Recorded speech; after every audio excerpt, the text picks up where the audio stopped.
අපි කමලාවතී නන්දලයි හරියාලු. නිවාඩු දවස්වල අම්මා වෙලඳාම යනකොට මමත් ඒකලා කමලාවතී නන්දලයි ගෙදරට ගියා. ඒ පවුලේ ඉන්නේ සේරම පිරිමි ළමයි. ඒ නිසා කවුරුත් මට හරි ආදරේ. වැඩියත්ම නිමල්. අපි පන්සල් ගියෙමි.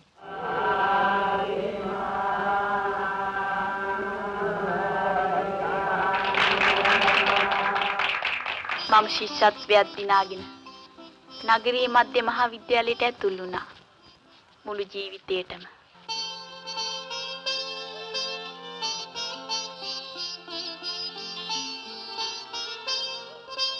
මම මගේ සහෝදරියෙකුට වගේ වට ආදරෙයි. මම හොඳ නෑ කුසුම්. අපෝයි කවුද දන්නේ නෑ භයානක. අපි දන්න ඕගොල්ලන්ගේ හැටි. අත්දැකීමෙන්ද දන්නේ? වල් කතා කියන්න එපා. මහා නරකයි.